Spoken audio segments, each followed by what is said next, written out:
لكم الشيطان كما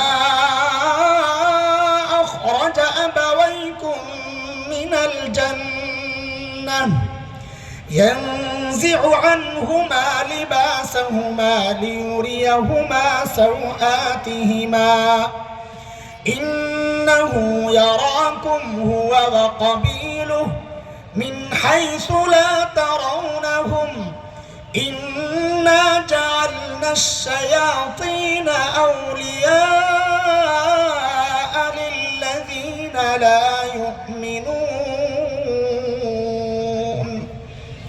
এই আয়াতে আল্লাহ কি বলতেছেন? আদম আলাইহিস সালামের কাপড় খোলা, ঘর থেকে বের করে দিছে, অথচ আমরা বলছি গুনাহ করেন নাই। ভাই, আমাদের ব্যাপারে আল্লাহ কতটা সহনশীল।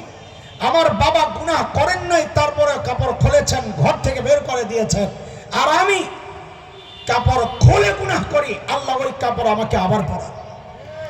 আমি ঘর থেকে বের হয়ে গুনাহ করি, আল্লাহ ওই ঘরে আমাকে আবার ঢুকায়া দেয়। আমার আল্লাহ কতটা সহনশীল। আমি আপনি গুনাহ করি, দরজা বন্ধ করে, আমার আল্লাহ কতটা সহনশীল। ওই গুনাহ অবস্থায় আমার আল্লাহ দরজার নিচে দিয়া বাতাস আর অক্সিজেন পাঠায় দেন যেন আমি মরে না যাই। আমার আল্লাহ কতটা সহনশীল, সেই গুণটা আল্লাহ আমার নবীকেও দিয়েছেন। আমাদের বড়রা বলেন তাখাল্লাকু বিআখলাকিল্লাহ, এটা হাদিস না, আমরা হাদিস বলে চালাই, এটা হাদিস না, মনে রাখা। বাকি অনেক ঘুরায়া এর অর্থটা হাদিসের সাথে কিছু মিলানো যায়, শব্দ হাদিসের না। আল্লাহর গুণে নিজেকে সাজাও, বড়দের কথা। আল্লাহর যে সমস্ত গুণে নিজেকে সাজানো সম্ভব ওই গুণে সাজাও। আল্লাহ রাজ্জাক, এই গুণে আমি নিজেকে সাজাতে পারবো না। আল্লাহ রব, এই গুণে আমি নিজেকে সাজাতে পারবো না। আল্লাহ হায়াত দেন, মৃত্যু দেন, এই গুণে আমি নিজেকে সাজাতে পারবো না। যেই গুণে আমি নিজেকে সাজাতে পারবো, শরীয়ত চায় আমরা যেন ওই গুণে নিজেদেরকে সাজাই। নবী আলাইহিস সালাম সেই গুণে নিজেকে সাজিয়েছেন। নবী সহনশীলতার পরিচয় দিয়েছেন সবার সাথে। আপন নাই, পর নাই, বন্ধু নাই, শত্রু নাই, ছোট নাই, বড় নাই, বাহিরের না, ঘরওয়ালা, সবার সাথে। খাদেম হযরত আনাস ইবনে মালিক রাদিয়াল্লাহু আনহু বলেন, ছোটবেলায় আসছিলাম নবীর কাছে সাল্লাল্লাহু আলাইহি ওয়াসাল্লাম। 10 বছর কাজ করছি। কয় বছর? এই 10 বছরের মধ্যে একবারের জন্যও নবী আমাকে কোনোদিন একটা ধমক দেন নাই, মার দেওয়া অত দূরের কথা। আম্মা জান আয়েশা, ঘরের কথা বলতেছি, ঘরের ভেতরের সহনশীলতা। নবী খুব আদর করতেন, তো মাঝে মধ্যে আম্মা জান নবীর সাথে, এটা কিভাবে বলবো, স্বামী স্ত্রীর সম্পর্ক, সেখানে নবী আর উম্মতের সম্পর্ক আলাদা। তো একদিন এমন কথাবার্তা চলতেছে কিছু মান অভিমানের, এর মধ্যে হযরত আবু বকর রাদিয়াল্লাহু আনহু ঢুকছেন। ঢুকার পরে নবী বলতেছেন, আবু বকর, আমাদের দুইজনের মধ্যে একটু ফয়সালা করে দেন, লাগছে আর কি। তো বলেন কি হয়েছে বলেন। তো কে বলবে? আম্মা জান বলেন আপনিই বলেন, কিন্তু উল্টা পাল্টা কিছু বলবেন না। দেখছেন নি অবস্থা? নবীকে কি বলতেছে? উল্টা পাল্টা কিছু বলবেন না। হাই কথা বলার সাথে সাথে আবু বকর মারছেন এক থাপ্পড় রাদিয়াল্লাহু আনহু। এই আমার নবী বুঝি উল্টা পাল্টা বলে? এক থাপ্পড় মাইরা আরো কিছু মারার ভাব নিয়েছেন। আম্মা জান দৌড়ে যায়, নবীর পেছনে যায়, আশ্রয় নিছে। নবী বলেন, আবু বকর, আপনাকে তো বিচার করতে দেই নাই, আমাদের মধ্যে ফয়সালা করতে দিছি, সমাধানের জন্য দায়িত্ব দিছি, শাস্তি দেওয়ার জন্য তো বলি নাই। নবী একটু শাসাইছেন, আবু বকর চলে গেছেন। যাওয়ার পর যেটা বলার জিনিস, যাওয়ার পর আল্লাহ নবী আম্মা জানকে কি বলতেছেন? আরেকটা থাপ্পড় খাওয়া থেকে তো আমিই বাঁচাইয়া দিলাম। সহনশীলতা কাকে বলে? আপনজনের সাথে সহনশীল ছিল না, খুব স্বাভাবিক ব্যাপার। কিন্তু শত্রু, আল্লাহু আকবার, এক মক্কা বিজয়ের ঘটনা সামনে আসলে দেখা যায় আমার নবী কতটা সহনশীল ছিলেন। আবু সুফিয়ানের মতো মানুষ ক্ষমা পেয়ে যায়। মক্কা বিজয়ের আগ পর্যন্ত প্রায় সমস্ত যুদ্ধের মূল নেতৃত্বে যিনি, পরিকল্পনায় যিনি, নবী আলাইহিস সালাম মক্কার আগে মাররুজ জাহরান নামক জায়গায় 16 রমজান এসে রাতে অবস্থান করেছেন। 17 তারিখ তো মক্কায় ঢুকেছেন। হযরত আব্বাস ঘুরতেছেন, আরে আবু সুফিয়ান রে আইনা যদি মুসলমান বানাইতে পারতাম। অনেক দিনের দুস্তি তো, চাইতেছেন না যে বিপদে পড়ুক। হযরত আব্বাসও মক্কাতেই ছিলেন। যাওয়ার সময় জহফা নামক জায়গায় নবীর সাথে দেখা, তো পরিবার মদিনায় পাঠায় দিয়া রয়ে গেছেন কাফেলার সাথে।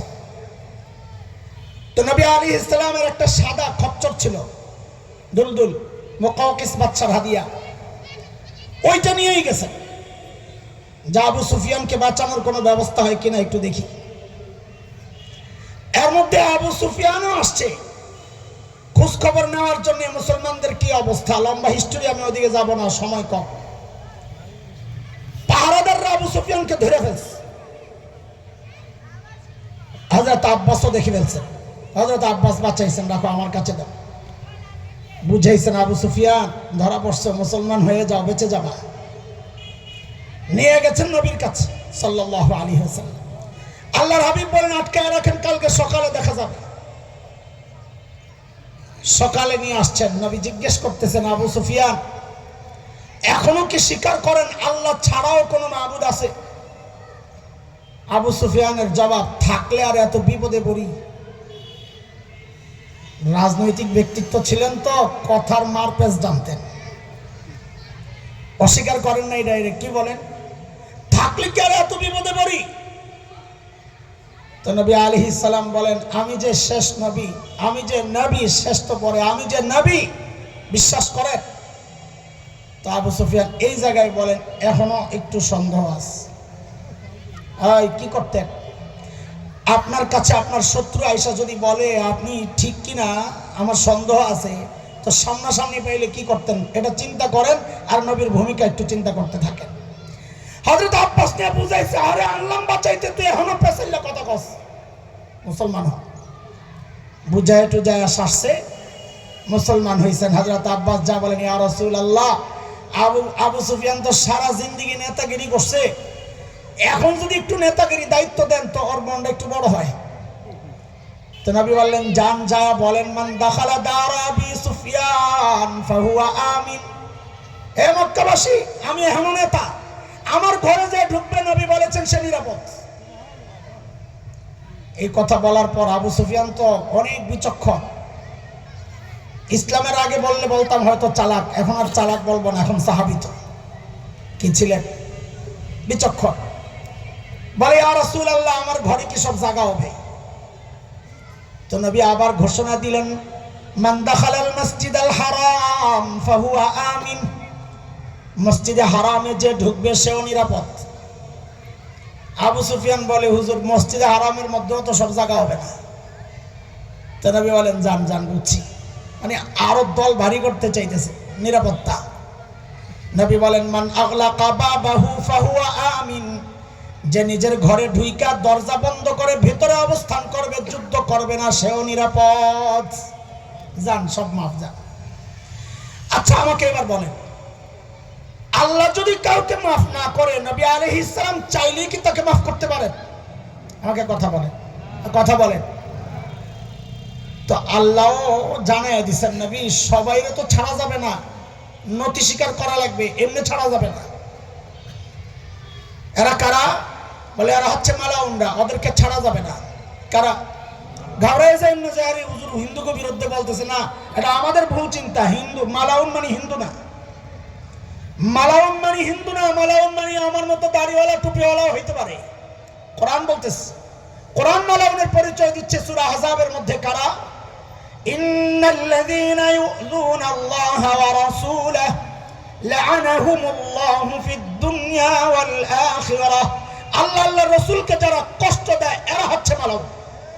সে হিন্দুও হইতে পারে, ইহুদি হইতে পারে, খ্রিস্টান হইতে পারে, যা ধর্মের, আবার আমার মতো মৌলবী হইতে পারে।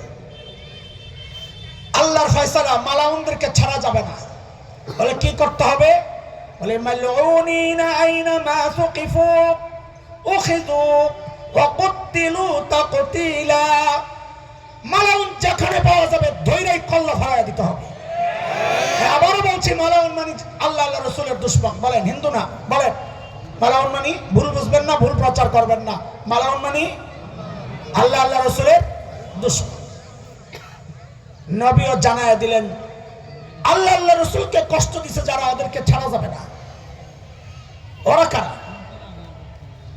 শেখ ইবনে তাইমিয়া রাহমাতুল্লাহি আলাইহি এই বিষয়ক নবীর দুশমনদের ব্যাপারে কি শাস্তি আসতে পারে এই বিষয়ক ওনার যে বিখ্যাত কিতাব আছে, তালিবুল ইলমদেরকে বলছি আস-সারিবুল মাসলুল আলা শাতিমির রাসূল, ইসলামিক ফাউন্ডেশনে পাওয়া যায় আরবিটা। আমি ইসলামিক ফাউন্ডেশনই পড়েছি, সুযোগ পাইলে সময় পাইলে ইসলামিক ফাউন্ডেশনে যা খুঁজা পড়া নিবা। আরো সহজ করে দিই, আমাদের সিরাতে মুস্তাফার মধ্যেও আছে মক্কা বিজয়ের ইতিহাস। নবী আলাইহিস সালাতু ওয়াস সালাম 15 জনের নাম ঘোষণা করলেন, এদেরকে যেখানে পাওয়া যাবে ছাড়া যাবে না। এরা কারা? আব্দুল্লাহ ইবনে খাতাল, কুরতুনা, কুরাইনা, সাররা, মাকিস ইবনে সুবানা, হুয়াইরিস ইবনে নাকিদ, আব্দুল্লাহ ইবনে জিবারা, আব্দুল্লাহ ইবনে সাদ ইবনে আবি সারাহ, ইকরামা ইবনে আবি জাহল, উতবা, হিন্দা বিনতে উতবা, হুবার ইবনুল আসওয়াদ, হুবায়রা বিনতে আবি ওয়াহাদ আল মখজুমি, কাব ইবনে জুহাইর। এই 15 জনের নাম ঘোষণা করলেন। ওয়াহশী ইবনে হারব, 15 নম্বর ওয়াহশী ইবনে হারব। এই 15 জনকে যেখানে পাওয়া যাবে ধৈর্যই হত্যা করতে হবে। মাঝে মধ্যে একটু জোরে জোরে কথা বললে অনেকের ভাল লাগে না। হুজুর এত চিল্লায় কে? মামুনুল হকের দোষ একটাই, এত চিল্লায় কে? একটু নরম করে বলা যায় না? রহমতের নবীর ওয়ারিস তো, রহমতের নবীর ওয়ারিস তো খালি মাফি করবে, তাই না?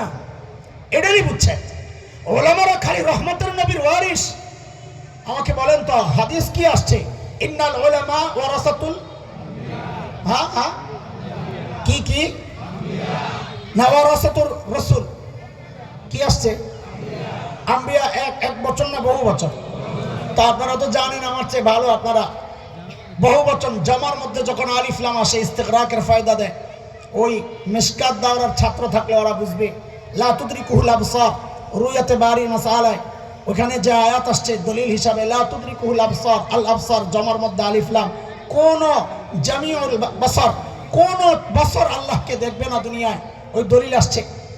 আল আম্বিয়ার মধ্যে আলিফ লাম লিল ইস্তিগরাক, মানে ওয়ারাসাতুল আম্বিয়া।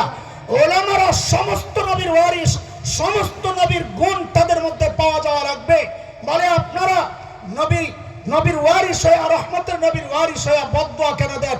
আল্লামা মামুনুল হক ভাইকে যখন গ্রেফতার করা হলো, হযরত বাবুনগরী মুজাহিদে মিল্লাত আল্লামা বাবুনগরী নওয়ারাল্লাহু মারকাদা বদদুয়া করেছিলেন। তখন আমার মতো পায়জামাওয়ালা, পাঞ্জাবিওয়ালা, টুপিওয়ালা কোন মৌলবী বলেছে রহমতের নবীর ওয়ারিস আবার বদদুয়া কেন করে? আরে কেন করব না? আমরা খালি রহমতের নবীর ওয়ারিস না তো, আমরা নবী নূহ আলাইহিস সালামের ওয়ারিস। নবী নূহ আলাইহিস সালাম বদদুয়া করে বলেছেন রব্বি লা তাযার আলাল আরদি মিনাল কাফিরিনা দাইয়ারা, আল্লাহ একটা কাফেরও রাখা যাবে না, রাখলে ওরা ভাইরাস ছড়ায়া অন্যগুলোরও ধ্বংস করবে। ইন্নাকা ইন তাযারহুম ইউদিল্লু ইবাদাক।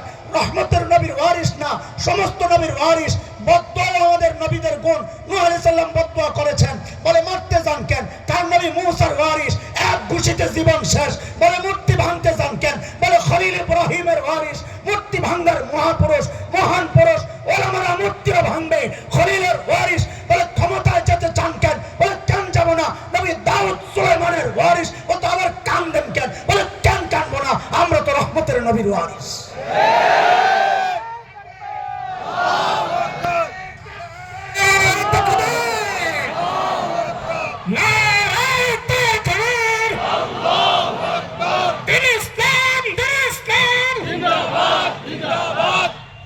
দয়ার সময় দয়া, কঠোর হওয়ার সময় কঠোর, এর নাম হিকমত।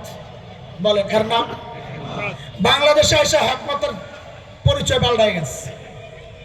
আমি মাঝে মাঝে বলি মজাক করে যে হিকমত বাংলাদেশে 2 প্রকার। বলাবেন কথা কয় প্রকার? একটা হলো বাংলা হিকমত, আর একটা হলো আরবি হিকমত। বাংলা হিকমত হইল পিঠ বাঁচানোর জন্য সত্যকে গোপন করা, এর নাম হইল, বলে না, এর নাম। আর আরবি হিকমত হলো যেখানে যা বলা দরকার বলা, যেখানে যা করা দরকার করা। তালেবানরা যদি এই দাওয়াতের হেকমতের সাথে খালি দাওয়াত দিত আর খানকায় ঢুকতো, পা আমেরিকান করে আর তাড়াইতে পারতো না। এখানে হেকমত কি ছিল? ঘরে ঢুকছে কুত্তা লমুগুর, কথা বলে না, মুগুর দেখাইছে, কুত্তা রাজ কুটায় পালাইতে বাধ্য হয়েছে, কথা কর, এর নাম হেকমত। আমরা দোয়া করব, চোখের পানিও ফেলবো, কিন্তু যদি আমার স্বাধীনতা সার্বভৌমত্ব কারো হুমকির মুখে পড়ে, আমার দিন আর শরিয়া যদি কারো হুমকির মুখে পড়ে, তাহলে আমরা জানাইয়া দিব আমাদের কিন্তু আরেকটা পরিচয় আছে। ওলামায়ে দেওবন্দের রক্ত যখন এই ভূমি স্পর্শ করেছিল, ব্রিটিশ লাল কুত্তারা পালাতে বাধ্য হয়েছিল। ওলামায়ে দেওবন্দের রক্ত যখন আফগানিস্তানের জমি স্পর্শ করেছে, রাশিয়ার শেখ পল্লকেরা পালাতে বাধ্য হয়েছে। শোনেরা কুরাঙ্গাররা, শেখুল হিন্দের রোহানি সন্তানদের নতুন পেগাম শোনেরা, আমার জমিন যদি